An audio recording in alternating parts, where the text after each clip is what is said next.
In this hospital, they see a rookie nurse who can't count pillowcases, but they don't see the silver scars on my knuckles, or the blood of the men I couldn't save in the Hindu Kush.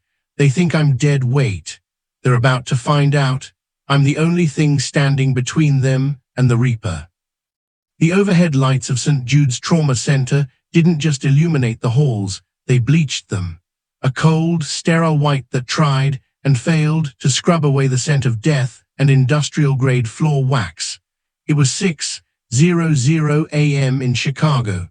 The city was a bruised purple outside the reinforced glass, but inside, the air was stagnant.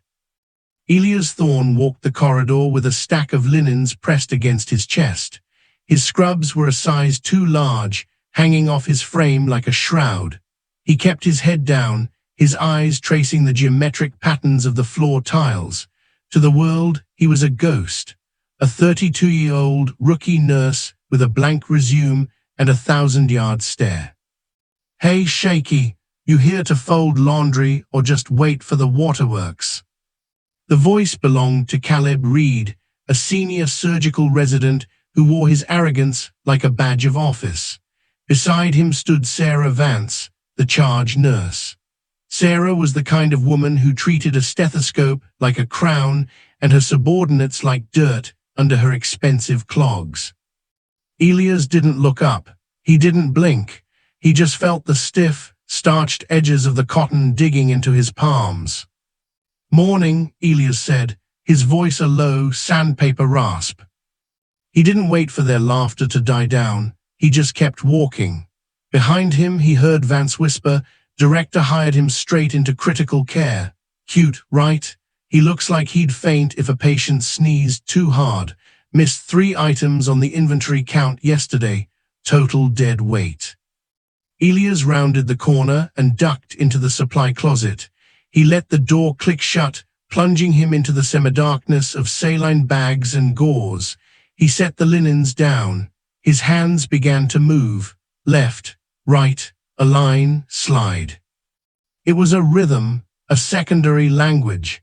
As he reached for a box of IV kits on the top shelf, his sleeve slipped. Thin, silvery lines crisscrossed his knuckles, scars from a life he had tried to bury. Another jagged white line climbed his wrist, disappearing under his watch. These weren't hospital hands.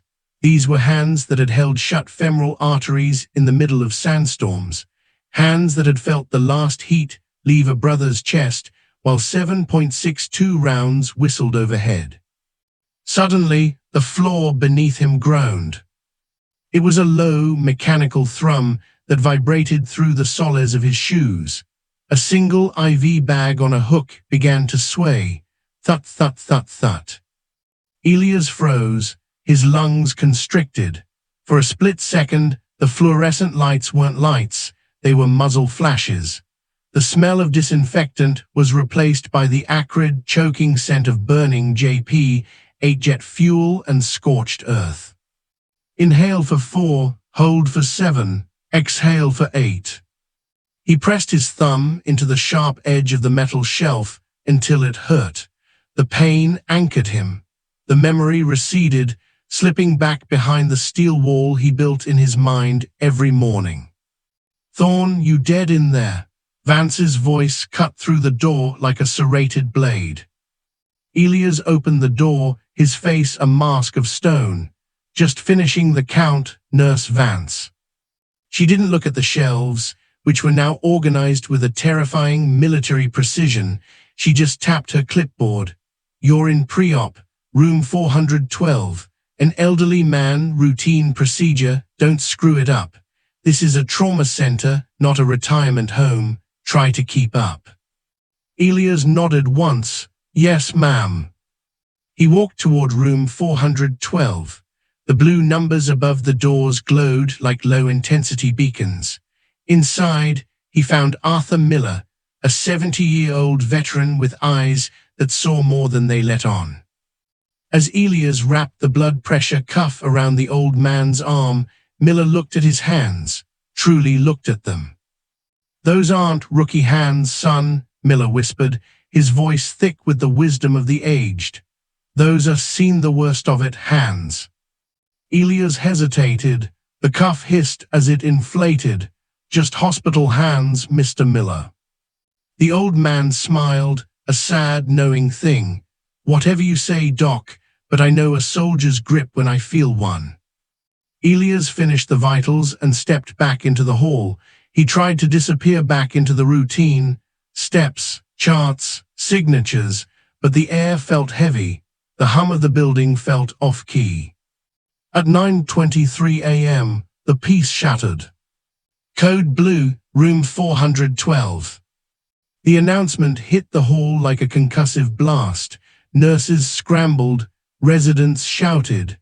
A crash cart shrieked as it was shoved down the tile. Elias was already there. He didn't remember deciding to run. His body simply reacted. Inside 412, Miller was grey. His chest was hitching in shallow, useless jerks. The monitor was a flat, screaming line of neon green.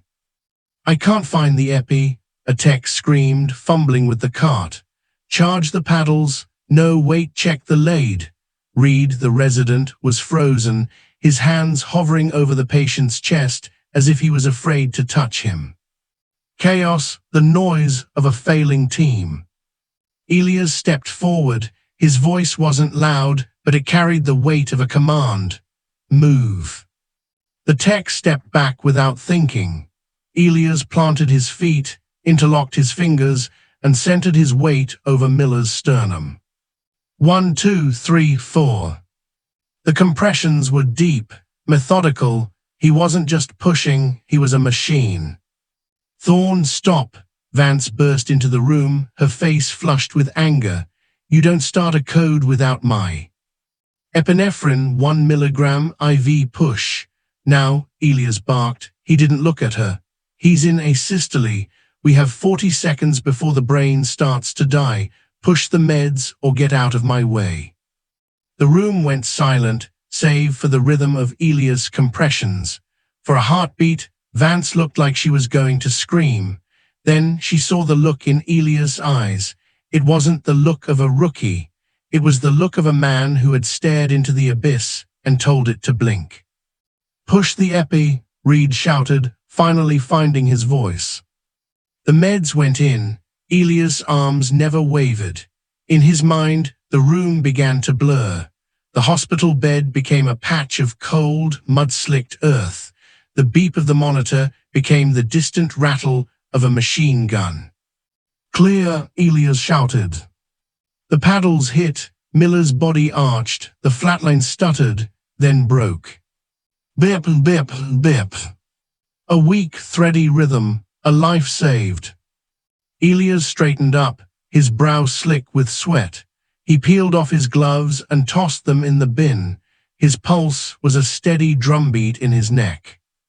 Vance stood in the corner, her mouth open, her authority lying in pieces on the floor. What was that? Elias didn't answer. He walked past her, out into the hall where the lights continued to hum. He thought it was over. He thought he could go back to the shadows. Then the floor didn't just thrum, it buckled. A roar descended from the sky, so loud the windows rattled in their frames. It was the heavy, rhythmic beat of a Sikorsky MH-60 Seahawk, a Navy bird.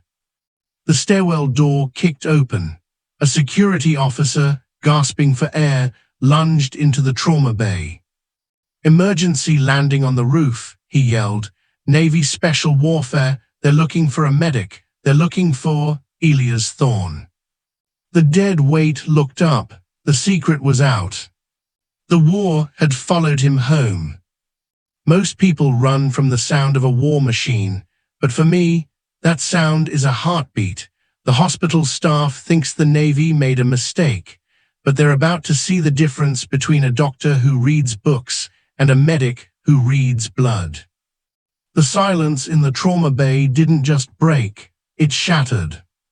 The security guard, a man named Joe Miller who had seen 20 years of rowdy ER nights, looked like he'd seen a specter. The roof, he wheezed, pointing a trembling finger upward. They didn't radio the pad, They just dropped out of the clouds. Sarah Vance, the charge nurse, finally found her voice, though it was thin and brittle. This is a civilian hospital. They can't just land a military gunship on our roof without clearance. Who do they think they are? Elias Thorne didn't answer. He didn't even look at her. He was already moving toward the trauma cabinet.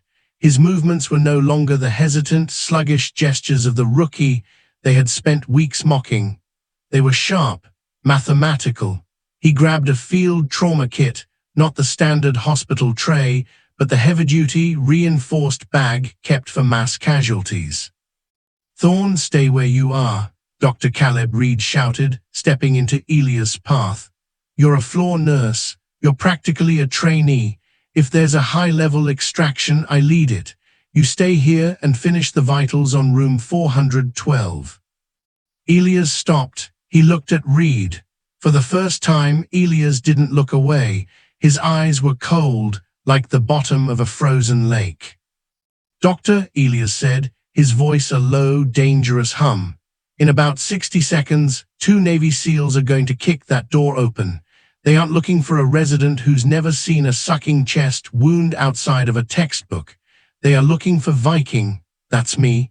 Now you can step aside, or you can get run over. Choose." Reed flinched.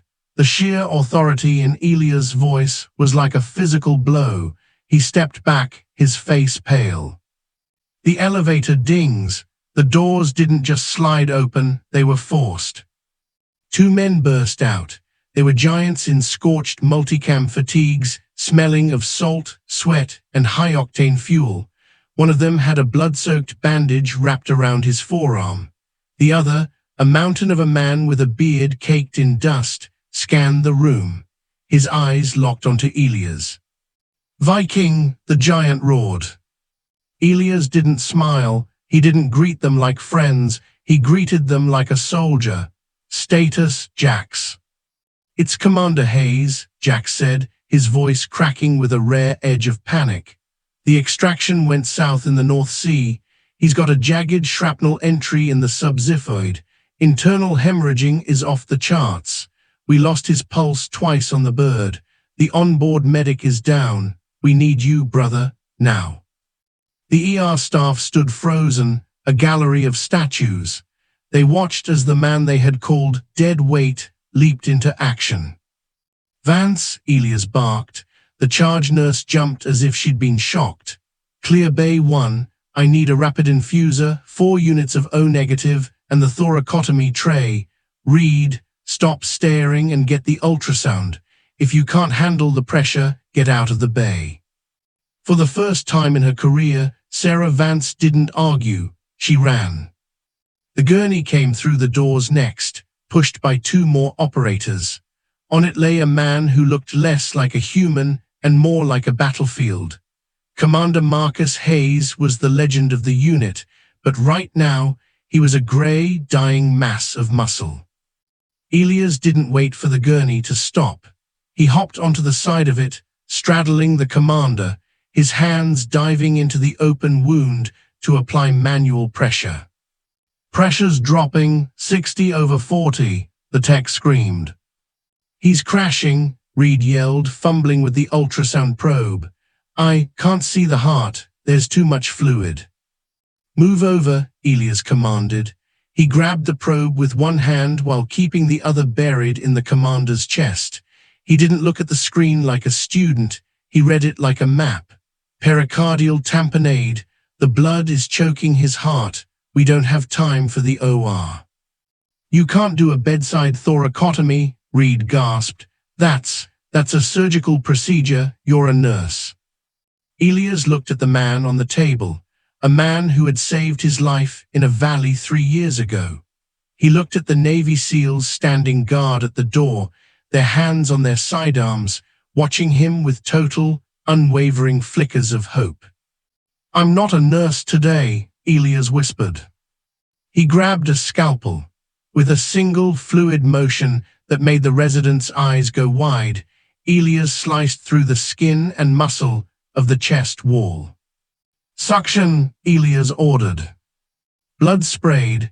It hit Elias' face, a crimson streak across his cheek. He didn't flinch. He reached inside the chest cavity, his fingers finding the heart, a warm, fluttering organ struggling to beat against the pressure of the trapped blood. He felt the tension, the click of the secret. For months, he had tried to be Nurse Thorne.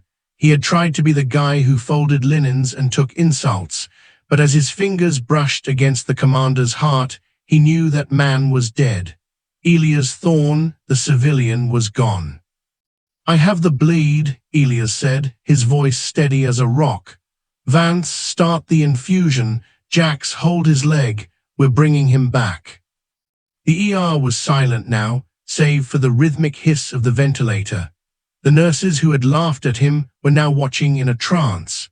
They saw the way his hands moved, faster than any surgeon they had ever seen. They saw the scars on his arms tensing as he fought to hold a man's life together with nothing but grit and a piece of steel. Minutes felt like hours. The monitor's frantic chirping began to slow. The chaotic, jagged lines began to smooth out into a rhythmic, beautiful pulse. Bip, bip, bip. Elias leaned back, his chest heaving. He was covered in blood. His oversized scrubs were ruined. He looked at Jax. "He's stable. For now, get him to the oar. Tell the surgeon if he touches the left pulmonary artery without clamping the hilum first, I'll personally throw him off the roof."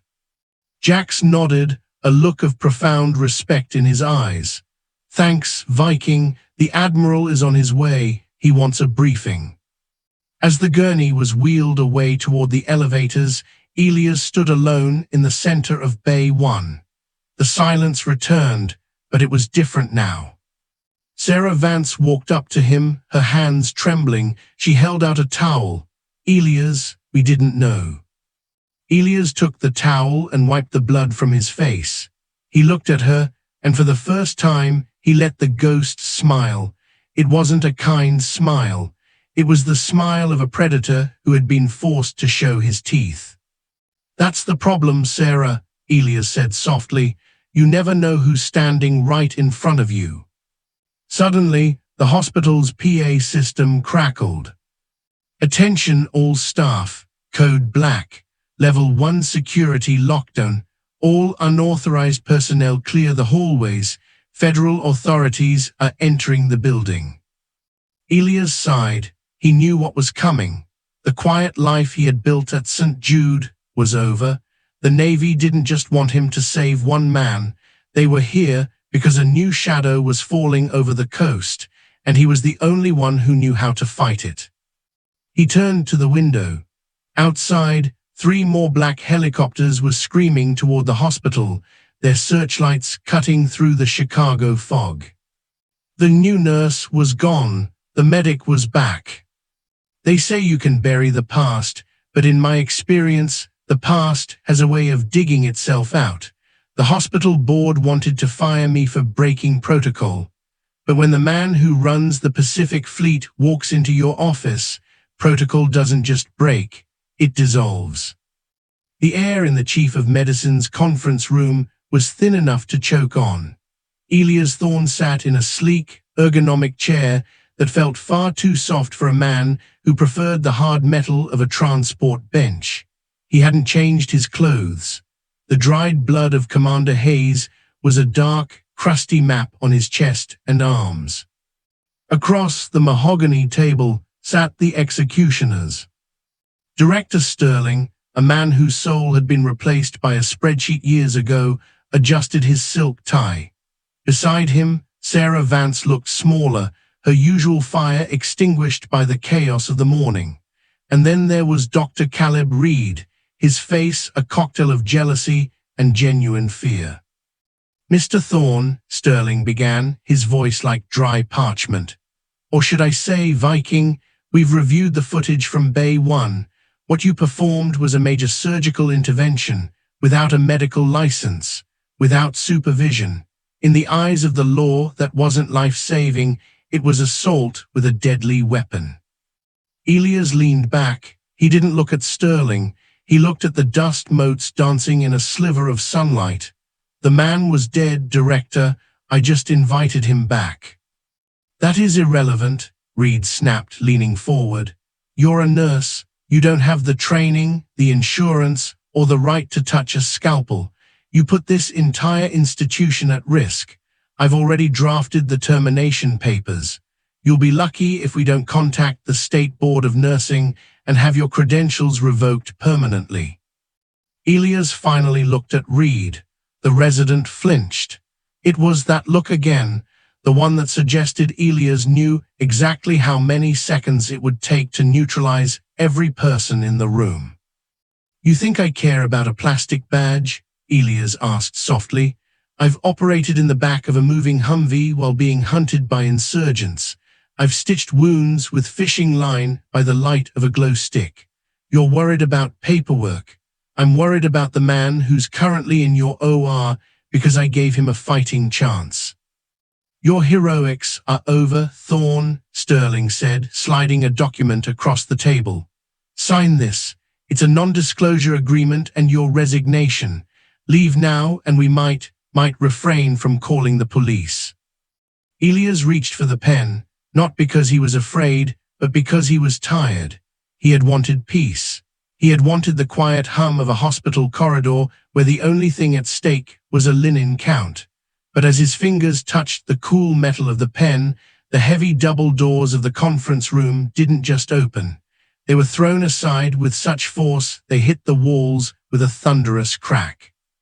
Two men in charcoal suits entered first, their hands at their waists, eyes scanning the room with predatory efficiency. Then came the storm. Admiral Richard Dalton walked in. He was a man made of granite and sea salt. His uniform was crisp, the 4 stars on his shoulders catching the light like jagged diamonds. He didn't look at the director. He didn't look at the papers on the table. He walked straight to Elias. The entire room stood up instinctively. Sterling's jaw hung open. Reed looked like he was about to faint. At ease, Thorne, the Admiral said, his voice a deep boom that vibrated in the chests of everyone present. Elias stood, but he didn't salute. He just nodded. Admiral, it's been a while. Too long, son, Dalton said. He turned his gaze to Director Sterling. It was like a spotlight hitting a cockroach. I understand there's some talk of assault and termination in this room. Sterling stammered, his bravado evaporating. Admiral, you have to understand, hospital policy is very specific. Mr. Thorne here. Mr. Thorne, Dalton interrupted, is a Master Chief Special Warfare Combatant Craft Medic. He has more trauma experience than your entire surgical staff combined. He has a Silver Star, 2 Bronze Stars with Valor, and a Purple Heart. He didn't assault Commander Hayes. He saved the life of the United States' most decorated naval special warfare officer. Dalton leaned over the table, placing his massive hands on the mahogany. Now I have 2 options. Option 1, I move the commander to a military facility and I take Chief Thorne with me, along with a team of JAG lawyers who will spend the next 5 years auditing every single cent this hospital receives from federal grants. Sterling turned a ghostly shade of gray. Option 2, Dalton continued, his voice dropping to a dangerous whisper. You recognize that you have a Tier 1 asset on your staff. You give him whatever equipment he needs, you stay out of his way, and you realize that if he says a man needs air, you give him a goddamn hurricane. Which is it, Director? Sterling looked at the resignation papers. He grabbed them and ripped them in half. I think there's been a massive misunderstanding, Admiral. We were just discussing a promotion. Elias looked at Sarah Vance. She wouldn't meet his eyes. The woman who had spent weeks mocking him was now trembling so hard her clipboard rattled. I don't want a promotion, Elias said, his voice cutting through the tension. I want to do my job. Your job just changed, Elias, the Admiral said, turning back to him. His face went solemn. The bird that brought Hayes in, it wasn't hit by insurgents. It was hit by a prototype pulse weapon off the coast. Someone is testing tech in our waters, tech that can shut down a helicopter's electronics in midair. Elias felt the old familiar chill crawl up his spine. The war wasn't just a memory anymore, it was a current event. "Why tell me?" Elias asked. "Because the man who fired that weapon, we think he's looking for the same thing you were looking for when you left the service," Dalton said. He reached into his pocket and pulled out a small, jagged piece of black metal, shrapnel pulled from the commander's gear. "Does this look familiar?" Elias took the metal. It felt unnaturally cold. It was etched with a symbol he hadn't seen in 5 years. Not since the night his entire team was wiped out in a training accident that never made the news. His grip tightened on the shrapnel until the edges bit into his skin. The scars on his knuckles turned white. "They're here," Elias whispered. "They're here," the Admiral confirmed. "And Hayes is the only one who saw their faces. That's why they tried to kill him, and that's why they'll come here to finish the job." Elias looked around the room. The sterile white walls of St. Jude's suddenly felt like a cage. The hospital wasn't a sanctuary anymore, it was a target. "Director," Elias said, his voice cold and commanding, "lock down the ICU. I want 2 of the Admiral's men on every entrance. No one, and I mean no one, gets near Commander Hayes without my thumbprint." Sterling nodded frantically. "Whatever you need, Thorne, I mean Chief." Elias looked at the Admiral. "How long do we have?" "Sun goes down in 4 hours, Dalton replied. "If I were them, I'd move under the cover of the fog." Elias turned to leave, but he stopped at the door. He looked back at Sarah Vance and Dr. Reed. "You guys better find some comfortable shoes," Elias said. "It's going to be a long night, and you're going to find out exactly what happens when you mock the wrong man." He walked out of the room, the Admiral at his side. The new nurse was officially dead. The Viking had taken his post. Most people think a hospital is a place of healing, but tonight, it's a kill box. The board thinks they're in charge, but the Admiral just handed me the keys to the kingdom. I'm not just a nurse anymore, I'm the gatekeeper, and heaven help the man who tries to cross my line. The sun began to bleed out over the Chicago skyline, casting long, jagged shadows across the helipad of St. Jude. Inside the ICU, the atmosphere had shifted from sterile clinical care to high-stakes tactical preparation. Elias Thorne stood in the center of the darkened unit. He had traded his oversized scrubs for a fitted black tactical medic vest over a charcoal gray t-shirt. On his hip sat a specialized trauma kit. On his other side, a secure comms unit linked directly to the Admiral's encrypted frequency. He wasn't shaky anymore. He wasn't the dead weight. He was a man reclaimed by his purpose. "I don't understand," Sarah Vance whispered, standing near the central monitoring station. She looked at Elias, her eyes wide with a mixture of fear and newfound awe. You were just Avery Knox. I mean, Elias, you were just the guy who didn't know where the saline was stored." Elias didn't look up from the tablet he was using to sync the hospital's security cameras. "I knew where everything was, Sarah. I just didn't want you to know I knew. In my world, being invisible is how you stay alive. But that luxury ended the second that Seahawk touched down." "Thorne," the Admiral's voice crackled through the comms, "the perimeter is set. My boys are in the stairwells and the elevator shafts, but we've got a problem. A heavy fog is rolling in off the lake. Visibility is dropping to less than 10 feet. If they're coming now." "Copy that, Admiral," Elias replied. "I'm locking down the floor." He turned to the staff. Beside Sarah stood Dr. Reed, who looked like he wanted to crawl into a supply closet. "Listen up," Elias commanded. His voice wasn't loud, but it had the resonance of a commanding officer. This floor is now a restricted combat zone. Sarah, you and the 2 senior nurses stay in the ICU with Commander Hayes. Keep him stable. If his vitals spike, you call me on this frequency. Do not use the hospital PA. What about me? Reed asked, his voice cracking. Elias looked at him. You're going to do exactly what you've been doing for months, Doctor. You're going to be the face. If anyone from the board or administration tries to come up here, you tell them the floor is under federal quarantine. You use that arrogance of yours for something useful. Block them. Do you understand? Reed swallowed hard and nodded. Yeah, I can do that. Elias moved toward the window, looking out into the soup of white fog swallowing the city. His mind drifted back, not to the hospital, but to a place called Raven Pass. The memory hit him like a physical blow. 5 years ago, the Hindu Kush Mountains, the air was so thin it felt like breathing glass. Elias, then known only by his callsign Viking, was elbow-deep in a teammate's chest. The sound of rotor blades was the only thing keeping them hopeful, but the bird never came. A black, jagged pulse of energy had knocked the electronics out of their extraction craft. It had fallen from the sky like a wounded bird, and then the shadows moved. He remembered the symbol, 3 interlocking black circles, the same symbol he had seen on the shrapnel in the Admiral's hand. Thorne, Jax's voice broke the trance.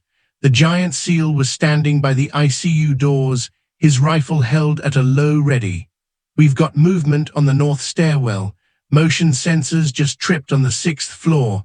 They're bypassing the lobby. They're not coming for the hospital, Elias whispered, the realization dawning on him. They're coming for the witness. If Hayes wakes up and identifies that weapon's signature, their prototype becomes a war crime. Suddenly, the lights flickered. The steady hum of the hospital's HVAC system groaned and died. The backup generators tried to kick in, but they whirred and sputtered, failing to catch.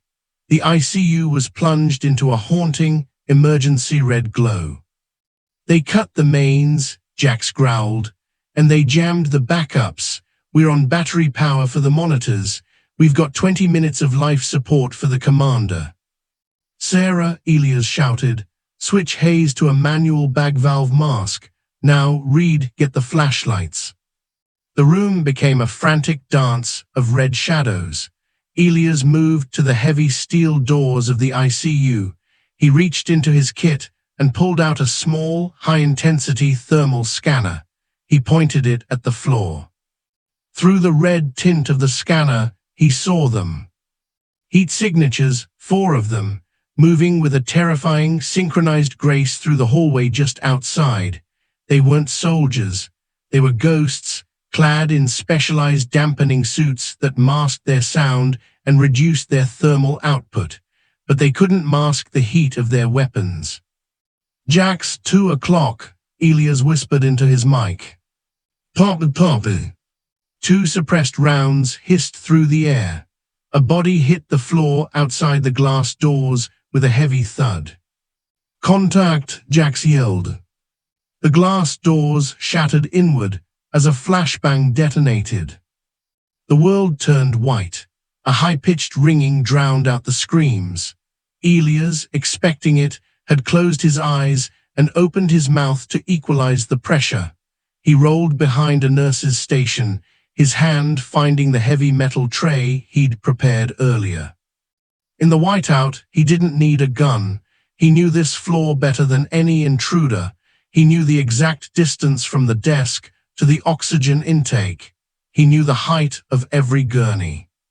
A dark figure stepped through the smoke, a suppressed submachine gun raised. Elias didn't hesitate. He swung the heavy surgical tray like a blade, catching the intruder under the chin. As the man stumbled, Elias grabbed the barrel of the gun, twisting it upward while driving his knee into the man's sternum. He didn't kill him. He neutralized him with surgical precision, a strike to the brachial plexus, a sweep of the leg. The intruder was down before he could pull the trigger. "Vance, get down," Elias roared. Another intruder was aiming at the bed where Commander Hayes lay. Sarah Vance was frozen, holding the manual respirator bag, her eyes wide with terror. Elias launched himself over the bed. He didn't have a weapon, but he had a 14-gauge needle in his hand, a tool for decompression. He drove it into the intruder's forearm, the steel piercing through the tactical suit. The man cried out, dropping his weapon. Jax finished the job with a buttstock to the temple. Silence returned to the ICU, broken only by the frantic squeak hiss of Sarah Vance manually pumping air into the commander's lungs. "Is that all of them?" Reed whimpered from under a desk. Elias stood up, his breathing steady, his eyes scanning the dark hallway. He looked at the fallen intruders. He reached down and ripped the mask off the one he had neutralized. It wasn't a face he recognized. It was a face that looked like it belonged in a boardroom, clean-cut, corporate. But on the man's neck was a tattoo, 3 interlocking circles. "No," Elias said, his voice cold. "That was just the probe. They wanted to see how we'd react." The comms unit on his vest chirped. It was the Admiral. "Thorne, get out of there. We've got a second bird on radar, but it's not ours. It's a civilian transport, transponding as a medical flight, but it's coming in fast and hot. They're going to level the roof." Elias looked at Sarah. She was shaking, but she hadn't stopped pumping the bag. She was saving the commander's life. "We can't move him," Sarah sobbed. "If I stop bagging him, he dies in 3 minutes." Elias looked at the ceiling. He could hear the roar of the second helicopter now. It was a different sound, sharper, more aggressive. "We're not moving him," Elias said, grabbing a second bag valve mask. "We're going to the roof. Jax, get the transport gurney. Reed, you're coming too. You wanted to see how a Tier 1 medic works. You're about to get a front row seat." "To the roof," Reed gasped. "That's suicide. They're attacking the roof." Elias checked the chamber of a captured weapon. "In the Navy, we have a saying, the only way out is through. They think we're trapped in here. They think we're waiting for help." He looked at the elevator lights. They were still dark. "We are taking the service stairs," Elias commanded. "And if anyone gets in our way, they find out why they call me the Viking." As they pushed the gurney into the dark stairwell, the first explosion rocked the building. The war for St. Jude had only just begun. The board thought they were firing a nurse. The intruders thought they were hunting a witness. They all forgot one thing: when you back a Viking into a corner, you don't find a victim. You find a predator who's been waiting for an excuse to stop pretending. The roof is burning, and the real fight is just beginning. The stairwell was a vertical tomb of echoing concrete and flickering red emergency lights.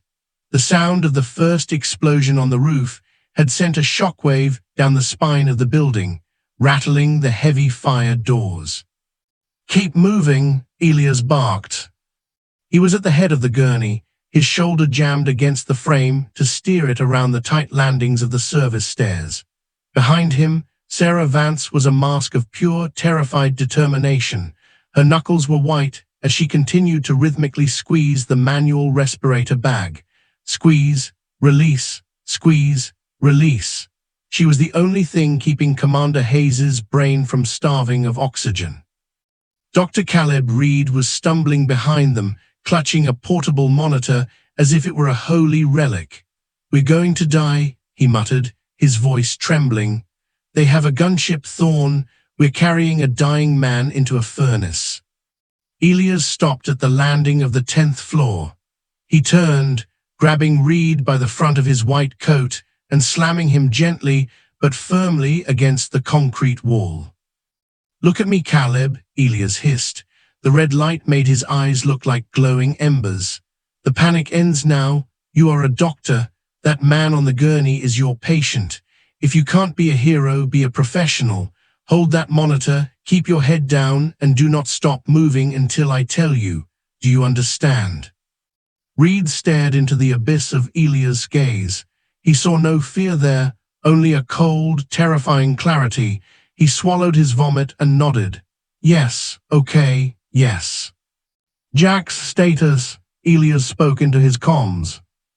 The roof is a mess, Viking, Jax's voice came through, punctuated by the rhythmic thud-thud-thud of a heavy-caliber machine gun. That civilian bird wasn't a transport. It's a modified Kamen K-Max. They've got a door-mounted M240. They're chewing up the helipad. We're pinned behind the cooling towers. We're coming out the north access door, Elias said. Provide cover on my signal. They reached the final landing. The air here smelled of aviation fuel and burnt rubber. Elias put his hand on the heavy steel handle of the roof door. He could feel the vibration of the helicopter blades through the metal. It felt like the heartbeat of a beast. Sarah, Elias said softly, when we go through this door, you don't look at the fire, you don't look at the helicopter, you look at the commander. If you stop bagging him for even 10 seconds, we lose him. Can you do that? Sarah looked at the door, then back at Elias. She took a shuddering breath. I've got him, Elias, just get us through. Elias kicked the door open. The world exploded into sound and fury. The Chicago fog, once a silent shroud, was now a swirling vortex of gray and orange, illuminated by the fires burning in the rooftop maintenance sheds. The K-Max helicopter hung in the air like a predatory insect, its searchlight cutting through the mist, sweeping the roof for survivors. Tracer rounds, bright streaks of lethal red light, stitched a line across the concrete just feet from the doorway. Go, go, go, Elias roared. They sprinted. The gurney's wheels screamed on the rough rooftop surface.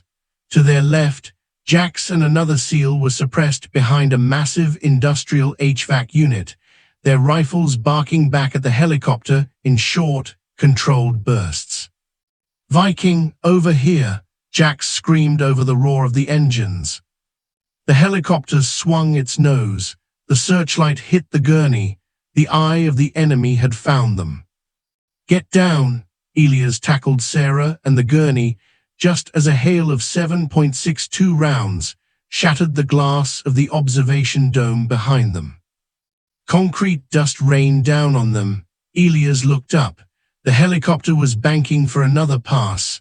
They were out in the open, caught between the stairwell and the extraction point. They're going to level the pad, Jax yelled. Elias looked at the gurney. Commander Hayes's chest was still rising and falling thanks to Sarah's steady hands, but the portable monitor was screaming. Hayes's blood pressure was bottoming out. The stress of the movement was killing him. I need to stanch the internal blade, Elias shouted to Reed. He's hemorrhaging again. The sutures I placed must have slipped during the run. Here, now, Reed gasped, huddled behind the metal frame of the gurney. We're in the middle of a war zone. He won't make it to the Admiral's bird. Elias reached into his tactical kit. He didn't have a sterile field. He didn't have an assistant. He had the wind, the fire, and the smell of death. He pulled out a REBOA catheter, a specialized balloon used to stop massive internal bleeding by blocking the aorta from the inside. It was a procedure usually reserved for the most advanced trauma bays. Elias looked at the helicopter. It was turning back. The door gunner was racking a fresh belt of ammunition. Jax, give me 10 seconds of suppressed fire on that cockpit, Elias commanded. I don't need you to down it, just make him blink. Copy that, emptying mags. Jax and his teammates stood up, exposing themselves to the wind. They unleashed a wall of lead at the helicopter's windshield. The pilot flinched, pulling the bird into a sharp bank to the right. In that 10-second window, Elias acted. With the precision of a master watchmaker in the middle of an earthquake, he sliced into the commander's femoral artery. Flashlight, Reed, give me light. Reed, fueled by pure adrenaline, clicked on a high-intensity surgical light. Elias slid the catheter in. He felt the resistance, the internal map of a human life. He navigated the vessel by touch, his fingers sensing the tremors of the dying man's heart. There, he inflated the balloon. The monitor's frantic screaming suddenly changed tone. The downward spiral stopped. The blood pressure stabilized. He's holding, Elias breathed, sweat pouring down his face despite the freezing wind. But the victory was short-lived. The helicopter pilot had recovered. Enraged, he leveled the bird. This wasn't a pass anymore. He was hovering, preparing to hover-torch the entire roof with a barrage of incendiary rounds. Elias, Sarah screamed, pointing at the sky. A second roar joined the first, but this one didn't come from the civilian bird. It came from the lake. Two FA-18 Super Hornets tore through the fog at subsonic speeds, the sonic boom shattering every remaining window in the hospital's top 3 floors. They were so low the heat from their engines scorched the rooftop. "This is Viper 1-1 to Viking," a calm voice crackled in Elias' ear. "The Admiral says hello, please clear the pad, we're about to sanitize the airspace." The civilian helicopter tried to flee, but it was like a dragonfly trying to outrun a hawk. One of the Hornets banked, its 20 cannon whispering a single, devastating sentence. The K-Max disintegrated in a ball of orange flame, the debris falling like meteors into the dark waters of Lake Michigan below.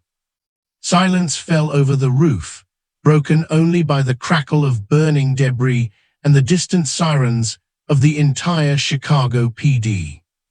Elias stood up slowly. He looked at Sarah. She was still bagging the commander.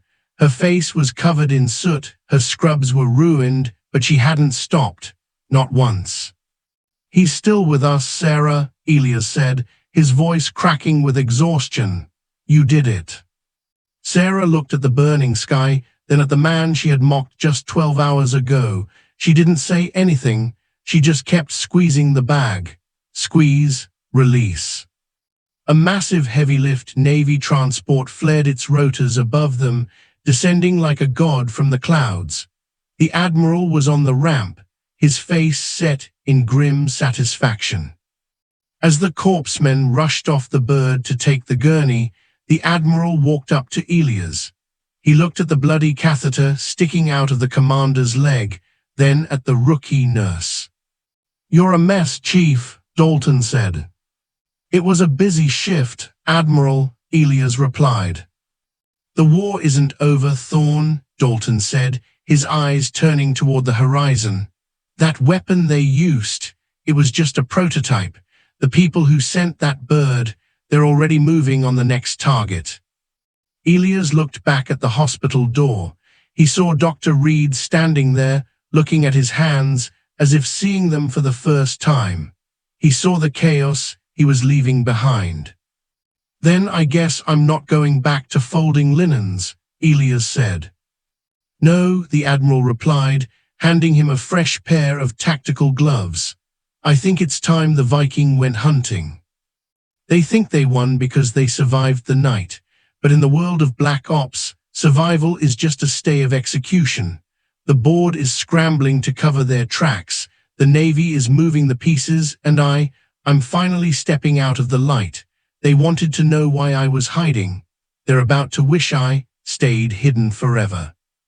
The USS Sovereign sat 40 miles off the coast, a dark, jagged silhouette cutting through the black swells of the Atlantic.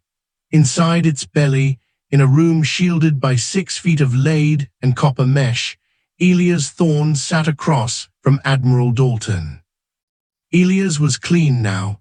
The blood of the hospital was gone, replaced by a dark Navy tactical jumpsuit. No name tapes, no rank. He looked less like a nurse and more like a weapon that had just been unsheathed. "Hayes is in the ICU on level 4, Dalton said, sliding a tablet across the steel table. The REBOA catheter you placed on that roof saved his legs and his life. The surgeons say they've never seen a bedside procedure that clean, not even in the field. Elias didn't look at the tablet. He was staring at his own reflection in the polished metal surface. He's a good man, Admiral. He didn't deserve to be hunted in a civilian hospital. None of us deserve what's coming, Elias, Dalton replied, his face agging 10 years in the harsh fluorescent light. The men who attacked St. Jude weren't mercenaries. We ran the biometrics on the one you neutralized. His name was Marcus Thorne, no relation, but a hell of a coincidence. He was a former deep-sea salvage expert for Aegis Global. Elias' eyes sharpened. Aegis, the private defense contractor. The ones who bought the rights to the wreckage at Raven Pass, Dalton nodded. They've been reverse engineering the pulse technology we lost that night. They aren't just building weapons, Elias. They're building a way to blind the United States military. If they can shut down a Seahawk, they can shut down a carrier strike group. And Hayes saw their testing facility. Elias leaned forward. Then why am I here? You have SEAL teams, you have the Hornets. Because Aegis has friends in the Pentagon, Dalton whispered, his voice barely audible over the hum of the ship's engines. I can't move a fleet without a paper trail, but a dead-weight nurse who disappeared from a Chicago hospital after a terrorist attack, that's a ghost, and I need a ghost to haunt Aegis. Elias felt the weight of the moment. For months, he had tried to convince himself that he was Avery Knox, a quiet man with a quiet life, but as he looked at the mission brief, he knew that man was a lie. The Viking wasn't a call sign, it was who he was. I need a team, Elias said. You have one, Dalton replied. Jax and his boys are already on leave as of 06:00 this morning. They're waiting for you in the hangar. Back at St. Jude's Trauma Center, the atmosphere was vastly different. The hospital was a hive of federal agents and repair crews. The board had been silenced by a stack of national security letters. Sarah Vance stood at the nurse's station, staring at an empty locker. Elias' locker. It had been cleared out. No note, no forwarding address, just a small silver pin left on the shelf, the pin he had worn on his first day. Dr. Caleb Reed walked up behind her. He looked different. His swagger was gone. His lab coat was wrinkled. The director's been asking about him, Reed said quietly. The FBI told him that Nurse Thorne never existed. They said the records were a clerical error. Sarah picked up the pin. He saved us, Caleb. He saved this whole building, and they're trying to erase him like he's a mistake on a chart. He wasn't a mistake, Reed said, looking at the floor. He was the only real thing in this place. Suddenly Sarah's phone buzzed. An encrypted message appeared on her screen. No sender, just a single line of text. Check the supply closet, bottom shelf, room 412. Sarah frowned. She looked at Reed, and together they walked toward the room where Arthur Miller, the veteran, had been treated. In the back of the supply closet, tucked behind a box of saline bags, was a thick envelope. Inside was a stack of documents, illegal billing records, kickback receipts from Aegis Global to Director Sterling, and a list of off-the-books patients the hospital had been hiding for years. On top of the papers was a handwritten note. Sarah, you're a hell of a nurse. Use this to fix the house. Don't let them turn it into a graveyard. E. He didn't just save Hayes, Reed whispered, scanning the documents. He stayed long enough to find the rot. 2,000 miles away, in the humid darkness of a tropical coastline, a black inflatable boat cut through the surf. Elias Thorne felt the salt spray hit his face. He checked his sidearm, the weight familiar and comforting. Beside him, Jax checked his NVGs. "We're 3 miles from the Aegis Research Hub," Jax said over the comms. The Admiral says the pulse weapon is active. If we get too close, our comms go dark. We are on our own. Good, Elias replied. I work better in the dark. They reached the shore, moving like shadows among the mangroves.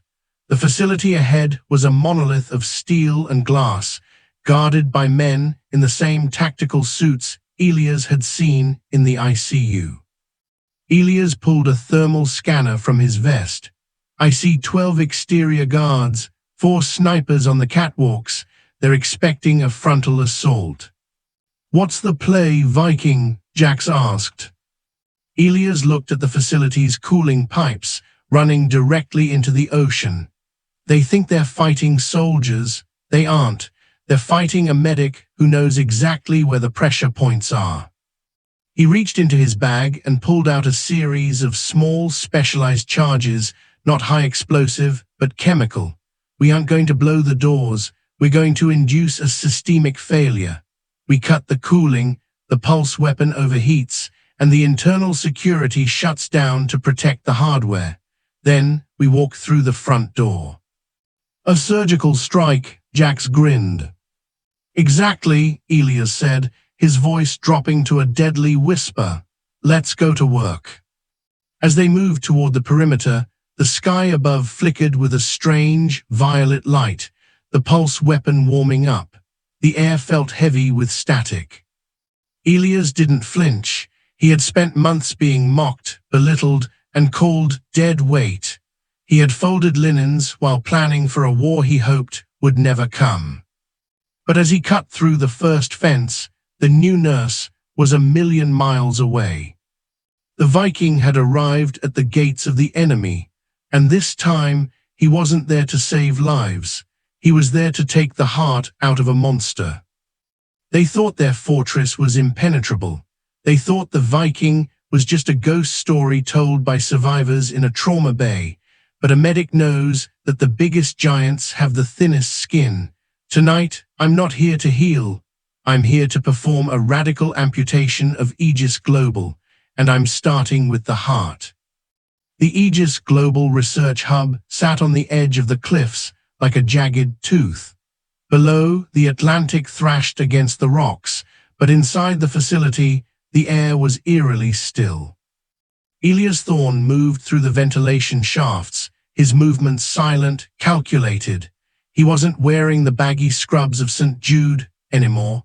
He was encased in matte black tactical gear, a thermal HUD glowing faintly over his right eye. Behind him, Jax and the team were ghosting through the lower levels, but Elias had a different objective. He reached the primary junction of the cooling system. Viking to Admiral, Elias whispered into his comms. I'm at the secondary intake. The pulse weapon is drawing massive current. If I drop the coolant pressure now, the core will hit critical temp in 90 seconds. Do it, Dalton's voice crackled. But be careful, Elias. The CEO of Aegis, Vance Sterling, brother to that director you dealt with in Chicago, is on site. He's not a bureaucrat. He's a fanatic.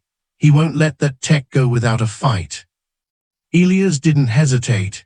He pulled a specialized chemical canister from his belt, a corrosive agent designed to eat through industrial seals. He clamped it onto the main valve and twisted. Hazel. The sound of the cooling fluid escaping was the sound of a death rattle. High above, the violet glow of the pulse weapon began to flicker and turn a violent, angry red. Warning, core temperature exceeding safety parameters. A calm, synthetic voice announced over the facility's intercom. Elias dropped from the vent into the main corridor. The red emergency lights were spinning now, casting long, demonic shadows against the polished steel walls. He didn't use a silencer. He didn't need one. The roar of the failing turbines was louder than any gunshot. He rounded the corner toward the command center and stopped. Standing in the center of the hall was a man in a tailored charcoal suit, holding a briefcase handcuffed to his wrist. Beside him stood 4 sentinels, Aegis's private elite guards, wearing the same pulse-dampening armor Elias had seen in the ICU. Vance Sterling looked at Elias with a chilling lack of surprise. "The new nurse from St. Jude," Sterling said, his voice smooth and devoid of empathy. "My brother told me you were a nuisance. I told him he was simply inefficient.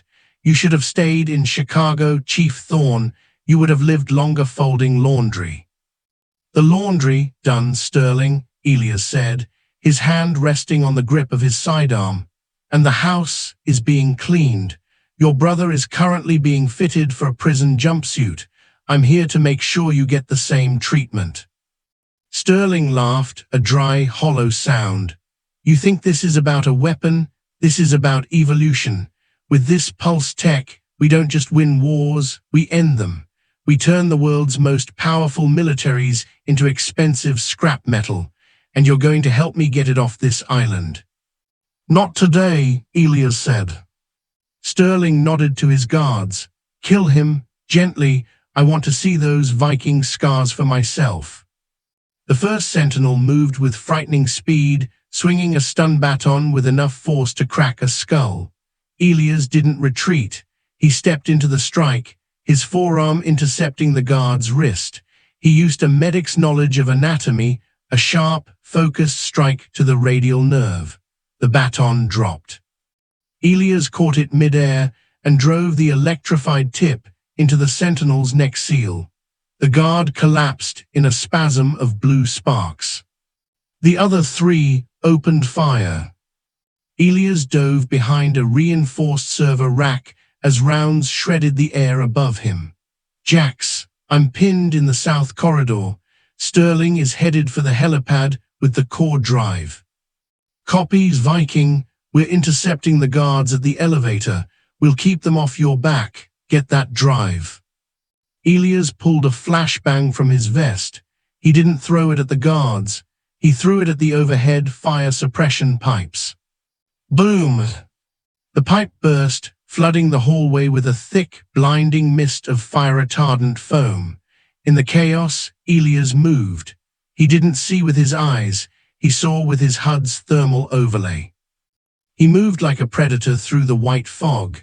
One guard down, a strike to the carotid. Two guards down, a sweep and a clinical shoulder dislocation. The third guard tried to reload, but Elias was already there, his hand clamping over the man's mouth while he delivered a precision strike to the temple. Elias burst through the foam, emerging onto the exterior catwalk.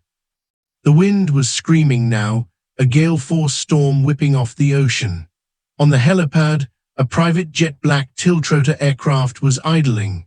Sterling was halfway across the pad, leaning against the wind, his eyes fixed on the escape craft.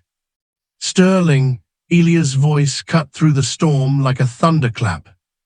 The CEO turned, his face contorted in rage. He pulled a compact submachine gun from under his coat and opened fire. Elias dove for cover behind a titanium crate marked with the Aegis logo. He felt a sharp, searing heat across his shoulder. He glanced down. His suit was torn, a streak of red blooming across the charcoal fabric. He didn't flinch. The pain was an old friend. "You're a ghost, Thorne," Sterling screamed over the rotors. "You don't exist. Nobody will care if you die on this rock." "That's the thing about ghosts, Sterling," Elias said, checking his magazine. "You can't kill what's already dead." Elias stood up, ignoring the fire from Sterling's weapon. He timed it to the rhythm of the wind. 1, 2, 3. He fired a single shot. The round didn't hit Sterling. It hit the manual release lever on the helipad's fuel line crane. The massive metal arm swung violently around, caught by the gale. It slammed into the tail of the tiltrotor just as it was trying to lift off. The aircraft buckled, its rotors striking the concrete with a deafening screech of grinding titanium. Sparks showered the pad like a firework display gone wrong. The aircraft slid toward the edge of the cliff, stopping only when its nose hung over the abyss. Sterling was thrown to the ground, the briefcase sliding across the wet concrete. He lunged for it, but a black boot stepped on his hand. Elias stood over him, the barrel of his weapon pointed directly at Sterling's chest. The violet light from the failing pulse weapon reflected in Elias' eyes, making them look like cold, electric stars. "The mission is over," Elias said. You're just a nurse," Sterling wheezed, clutching his crushed hand. "A nobody." "I'm the man who saved the witness you tried to kill," Elias said. "And I'm the man who's going to make sure you spend the rest of your life in a dark room thinking about the nobody who broke your empire." The sound of Navy Seahawks filled the air.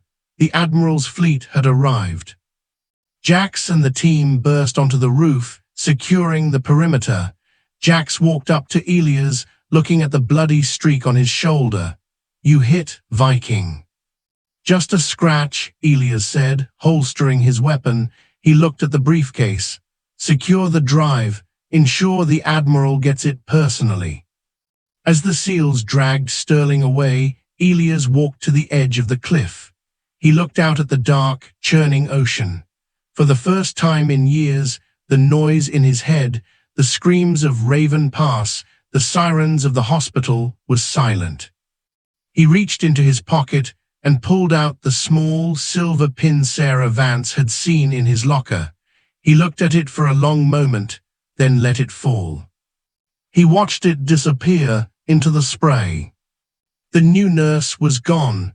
The Viking was no longer hiding. But as he turned to board the rescue chopper, his comms unit chirped one last time. It wasn't the Admiral. It was an encrypted patch from Chicago. "Elias." It was Sarah's voice. She sounded breathless. "Elias, if you can hear this, we did it. The board is being arrested, but there's something else. We found a secondary manifest in Sterling's private files. Aegis wasn't the only one. There are more facilities, Elias, more weapons, and one of them, it's already in the city." Elias froze. He looked at the horizon. The war wasn't over. It had just moved to a new front. "Admiral," Elias said, his voice turning back to stone. "Change of plans. We're going back to Chicago." "They say the hardest part of a war isn't the fighting, it's the homecoming. I thought I left the battlefield in the mountains, but it followed me to the city I swore to protect. The board mocked me, the guards hunted me, and now a shadow hangs over Chicago. But they're about to learn one last lesson. You can take the soldier out of the war, but you can never take the war out of the Viking." The Chicago skyline was a jagged crown of glass and steel, but tonight it felt like a funeral pyre. Elias Thorne stood on the skids of the Navy Seahawk as it banked hard over the Navy pier.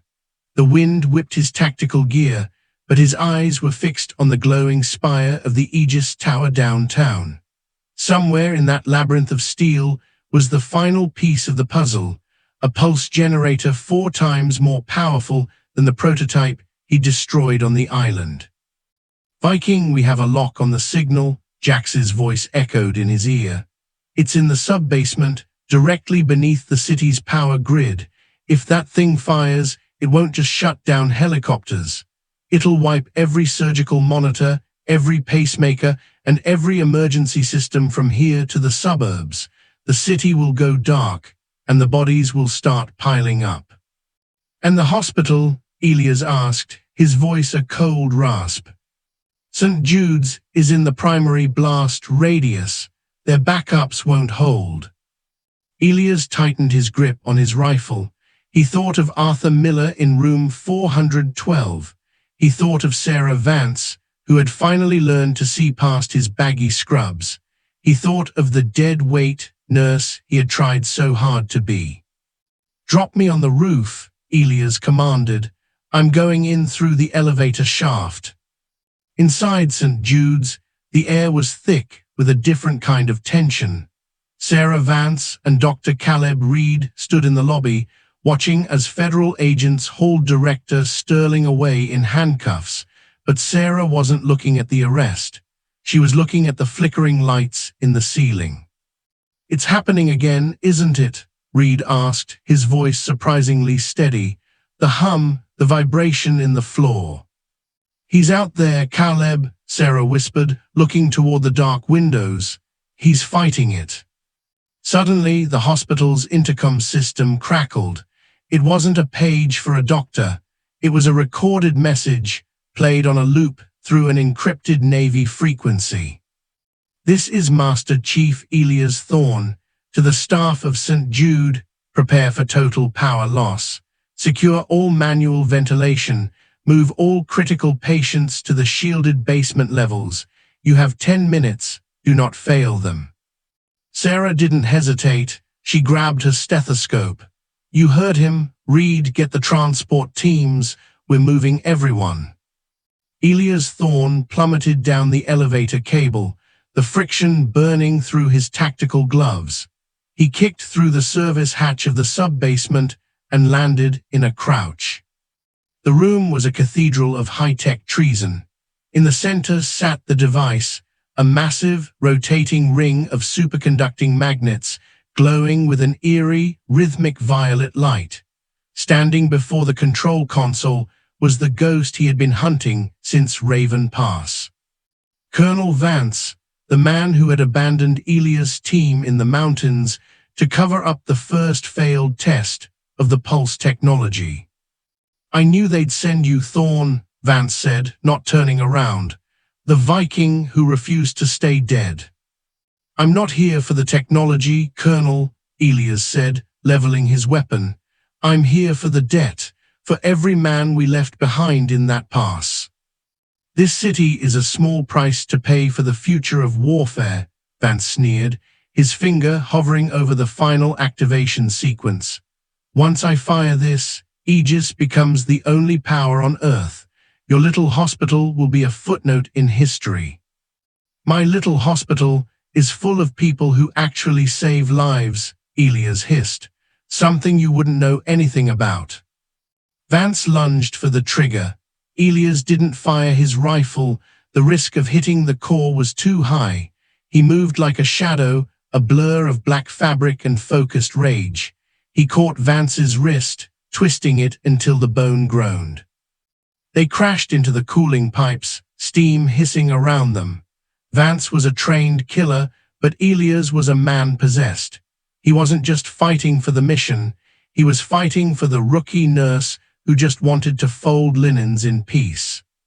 With a primal roar, Elias drove his elbow into Vance's temple, then followed with a clinical strike to the solar plexus that took the colonel's breath forever. Vance slumped to the floor, unconscious, but the machine was already screaming. The magnets were spinning faster, the violet light becoming a blinding white. "Viking, the core is at 98%, Jax's voice screamed over the comms. "Get out of there, it's going to blow." Elias looked at the controls. He could see the failsafe, a manual override buried deep inside the electrified housing. To reach it, he'd have to take a massive electrical discharge. He didn't hesitate, he reached in. The world turned to white fire. Pain, sharper than any shrapnel, tore through his nervous system. He saw the faces of his fallen brothers. He saw Sarah's smile. He saw the H on the hospital helipad. With a final, agonizing heave, he ripped the primary coupling out. The machine groaned. The violet light died. The screaming of the magnets faded into a low, pitiful whine. Elias Thorne fell to his knees, his hands charred, his breathing shallow. He looked up at the ceiling and whispered two words: "Mission accomplished." 1 week later, the sun was setting over Lake Michigan, painting the sky in shades of bruised purple and gold. On the rooftop of St. Jude, the H on the helipad had been freshly painted. Sarah Vance stood by the railing, the wind catching her hair. She heard the heavy door creak open. She didn't have to turn around to know who it was. "The board tried to give me a medal today," she said softly. "I told them to give the money to the veterans wing instead." Elias Thorne walked up beside her. His hands were wrapped in clean white bandages, and he wore a simple civilian jacket. The Viking looked tired, but for the first time his eyes were clear. "The Admiral wants me back," Elias said. "He says there are more shadows to hunt." Sarah looked at him, her eyes searching his face. "And what does the new nurse want?" Elias looked at the hospital below, the hum of the monitors, the steady pulse of lives being saved. He looked at his bandaged hands. "I think the Viking is going to take a leave of absence," Elias said, with a faint, rare smile. "I hear there's a hospital in Chicago that's short-staffed. They need someone who knows how to handle the pressure." Sarah laughed, a warm, genuine sound that cut through the cool evening air. She reached out and touched his arm. "We're still going to make you do the linen count, you know." "I wouldn't have it any other way," Elias replied. As the lights of the city began to twinkle on, the two of them stood there, the nurse and the warrior, watching the world move on. The war was over. The ghost had found his home. Some heroes wear capes. Others wear scrubs and carry scars you'll never see. If you believe that the quietest people are often the strongest, then hit that like button. Subscribe to join our unit and comment Viking below if you watched until the very end.